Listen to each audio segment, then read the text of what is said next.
बहुत अच्छे पंडित रामकृष्ण, साधु बीरबल महोदय, बहुत अच्छे।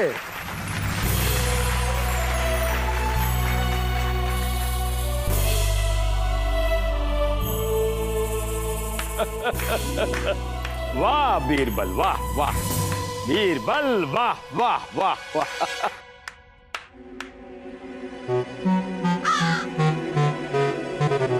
महाराज,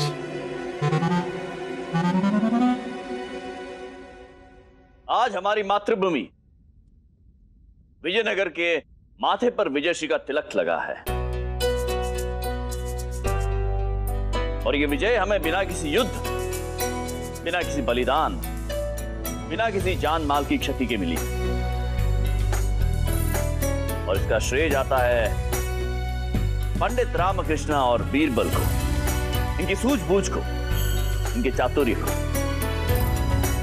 इन दोनों का पराक्रम सुनने में जितना चमत्कारी है, अनुभूति में इतना ही अद्भुत है। अतः आज हम इस राज दरबार में पंडित रामकृष्ण और बीरबल के लिए राजकीय सम्मान और पुरस्कार देने की घोषणा करते हैं।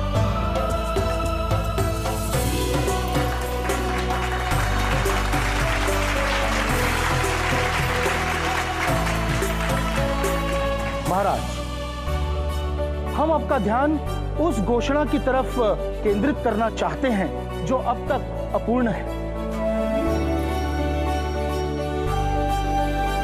हमारा आशय है पंडित रामकृष्ण को अष्टदिग्गज के पद से सुशोभित करने से है।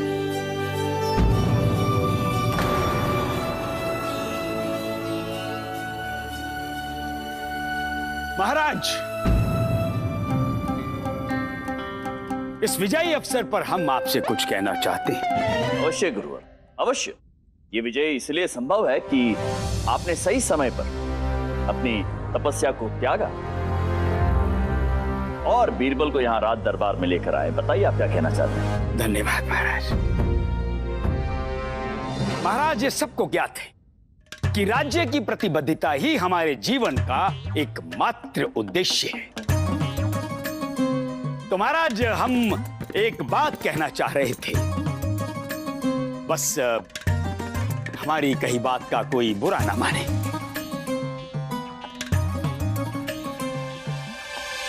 गुरुवर, आप जो भी कहना चाहते हैं निसंकोच कहिए, आप गुरुवर हैं हमारे। धन्यवाद महाराज।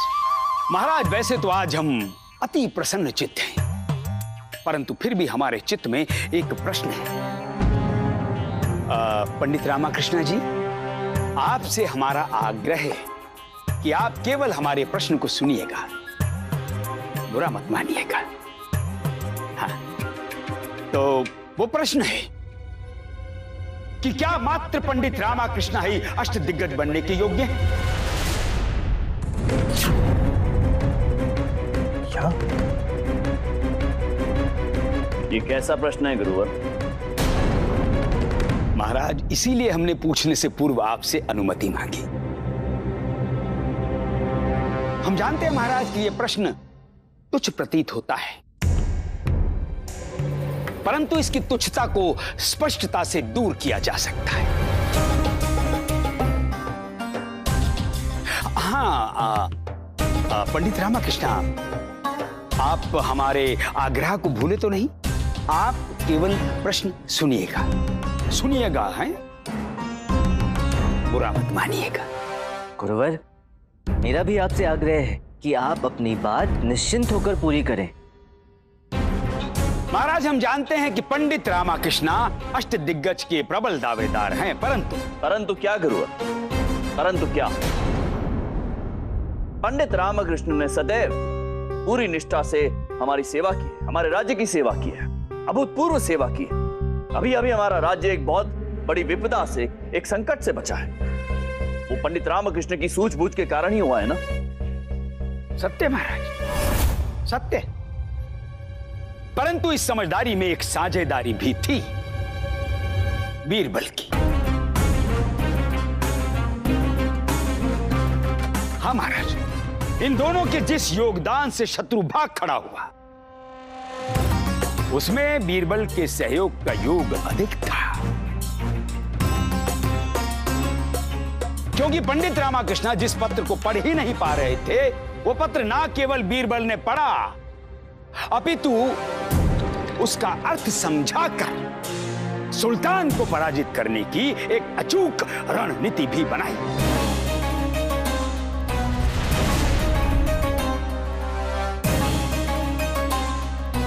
महाराज, अष्टदिग्गज का पद अति महत्वपूर्ण पद होता है। इस पर जो भी आसीन होगा वो राज्य के इतिहास में एक ज्ञान स्तंभ कहलाएगा। अतः इसका चुनाव भावनाओं के आधार पर नहीं, अपितु विशुद्ध योग्यता के आधार पर होना चाहिए।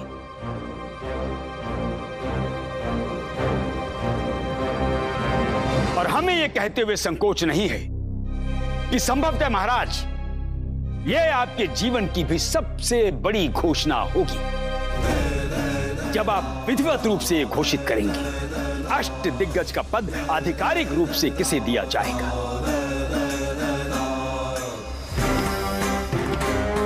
तो महाराज,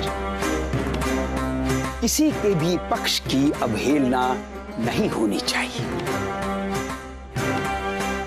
अब राजगुरु होने के नाते हमें जो अनुभव है उसके आधार पर हमारा मानना है कि बीरबल भी अष्टदिग्गज के पद के लिए एक सशक्त दावेदार हैं, क्योंकि इन्होंने जो अपने बुद्धि कौशल का परिचय दिया है वो पंडित रामाकृष्ण से कम नहीं, अपितु उससे अधिक था। महाराज, अपनी न्याय पूर्णता के लिए प्रसिद्ध विजयनगर दरबार की प्रतिष्ठा की भी अग्नि परीक्षा होगी कि योग्य दावेदार को ही ये पद दिया जाए।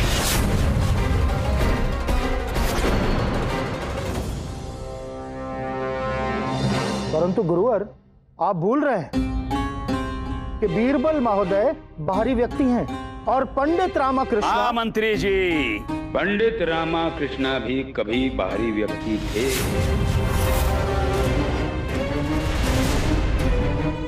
बुरा मत मानिएगा, परंतु ये सत्य है।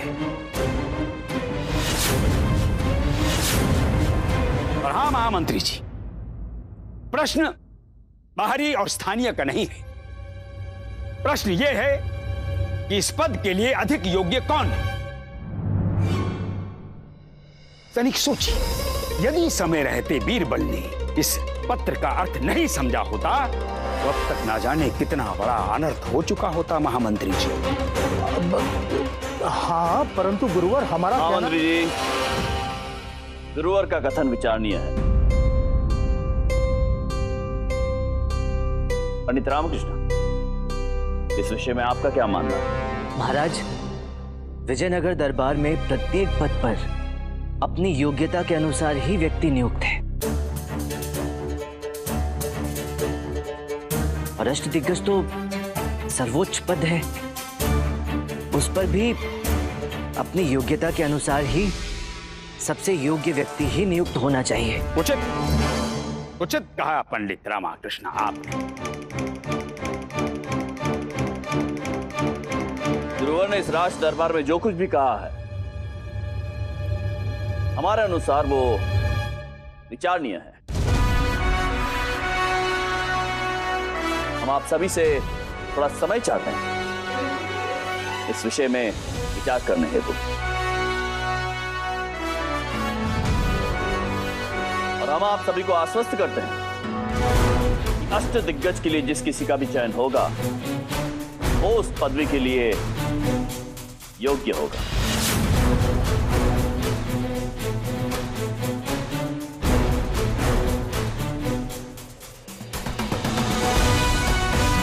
महाराज कृष्णदेव राय की, महाराज कृष्णदेव राय की, महाराज कृष्णदेव राय की, महाराज कृष्णदेव राय की।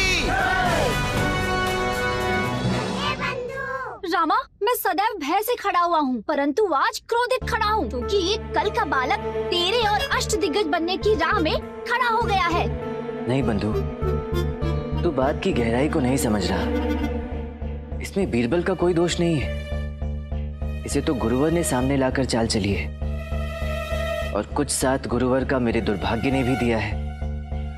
अन्यथा ठीक मेरे अष्टदिग्गज समारोह से पूर्व तो पत्र क्यों आता?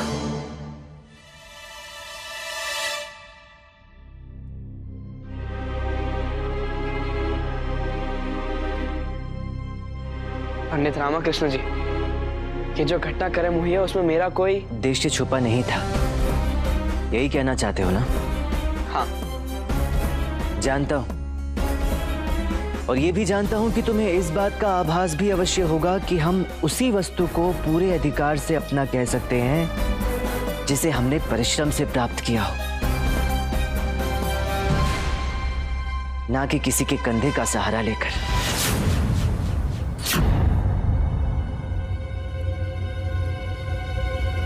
याद रखना बीरबल, योग्यता प्राप्त करना और उसे बनाए रखना दोनों में बहुत अंतर होता है।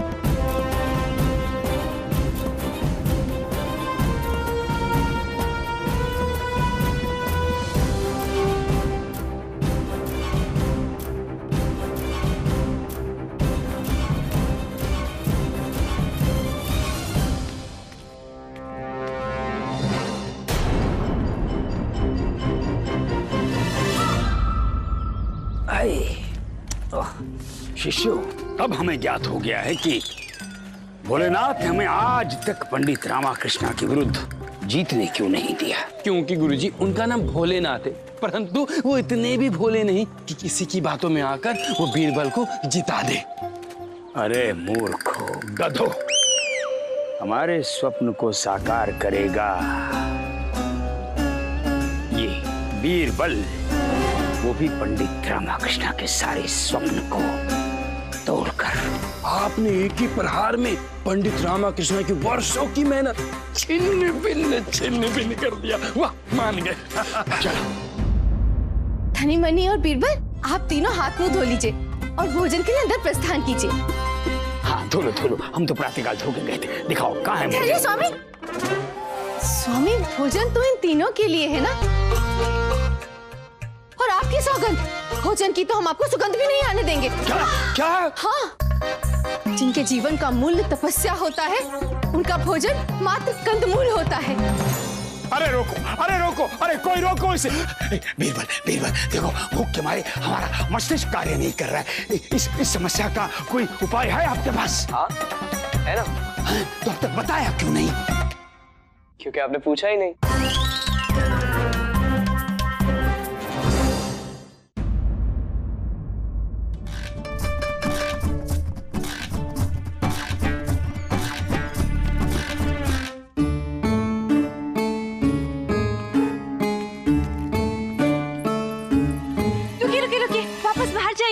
होने वाले अष्टदिग्गज जी, पहले आपकी आरती होगी, उसके पश्चात गृह प्रवेश होगा। नहीं शारदा,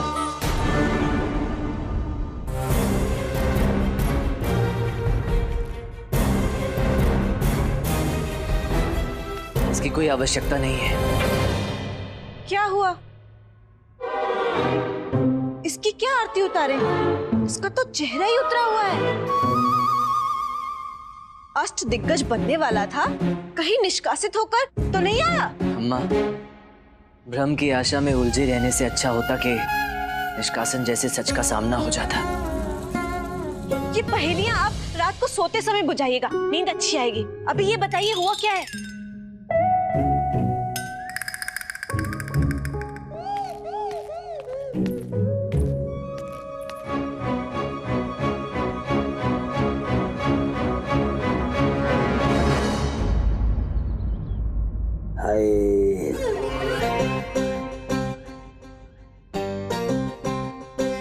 देखो बीरबल, यदि इस समस्या का कोई उपाय है तो हमें ही बता दो। आप इस उपाय का क्या करोगे? उचित, गुरु माता को बुलाइए। बुलाओ। जी गुरुजी, मैं भी बुला के लाता हूँ। धनी गुरु माता को ले आया। देखिए गुरुजी को क्या हो गया। गुरु माता, आप जो कर रहे हैं उसकी भावना बहुत अच्छी है, परंतु उसका परिणाम इनके लिए बिल्कुल भी अच्छा नहीं होगा। अर्थात अभी कुछ दिन पूर्व आपकी षष्ठी पूर्ति हुई है, अर्थात पुनर्विवाह। हाँ हुआ है। क्यों राजगुरु जी?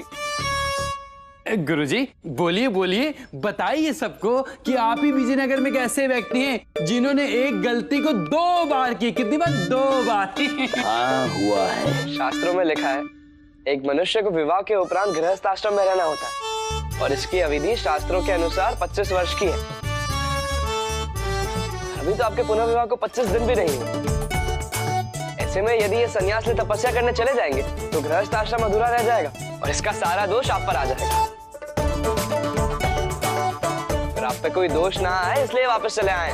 हाँ, हाँ, हाँ। देखो देखो वरुण बाबा, उधर हम सन्यास में रहें और इधर तुम दोषों के तले दबी रहो। ये कैसे हो सकता है? नहीं हो सकता, बिल्कुल नहीं हो सकता है। आप हमसे इतना प्रेम करते हैं तो गुरु माता क्योंकि इन्होंने षष्ठी पूर्ति की है आपसे पुनर्विवाह करके, तो भी ये 25 वर्ष तक सन्यास लेकर तपस्या नहीं कर सकते। सत्य, अति सत्य का, अति सत्य का। हे ईश्वर, ये षष्ठी पूर्ति नहीं, ये तो कष्टी पूर्ति है। वाह वाह वाह वाह। आइए स्वामी, भीतर आइए, भोजन ग्रहण करिए। चमत्कार हो गया, चमत्कार हो गया। बीरबल, हम जीवन भर याद रखेंगे कि हमें आपके द्वारा की गई इस सहायता का धन्यवाद चुकाना है।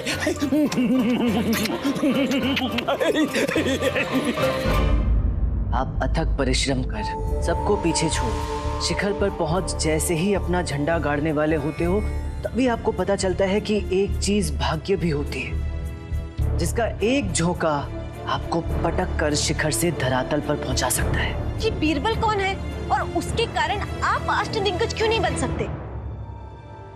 पता नहीं बनूंगा या नहीं बनूंगा शारदा, किंतु अभी तो कुछ समय के लिए रुकना ही पड़ेगा। सब कुछ महाराज के निर्णय पर निर्भर करता है।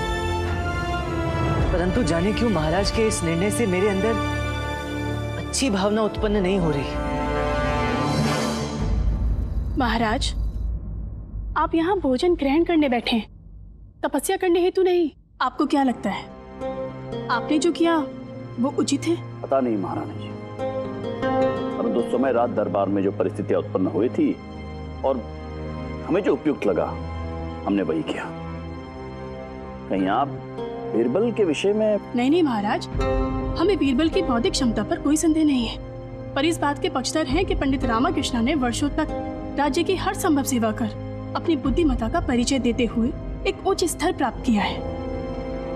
और वैसे भी महाराज, बीरबल की आयु ही क्या है? महारानी चिन्ना देवी, किसी की आयु किसी की योग्यता का आधार कैसे हो सकता है? हम सभी को ज्ञात है कि आदि शंकराचार्य जी केवल 18 वर्ष की आयु में इतने महान संत बन गए थे।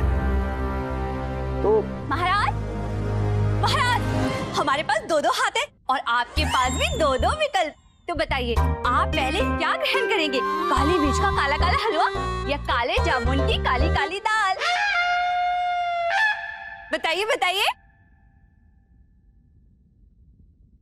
महाराज, क्या महाराज? महारानी चिन्ना देवी, एक तरफ खाई है दूसरी तरफ कुआं है, हम किस पे कूदे? अब अर्थात क्या खाएं? कीजिए महाराज, ग्रहण कीजिए।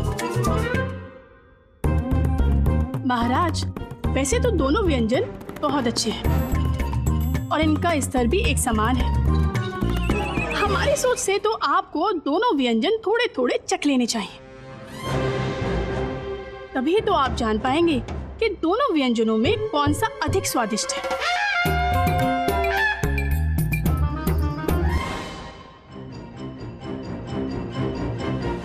मिल गया। क्या मिल गया? पंडित रामकृष्ण और बीरबल की समस्या का समाधान मिल गया महारानी तिरुमलम्बा।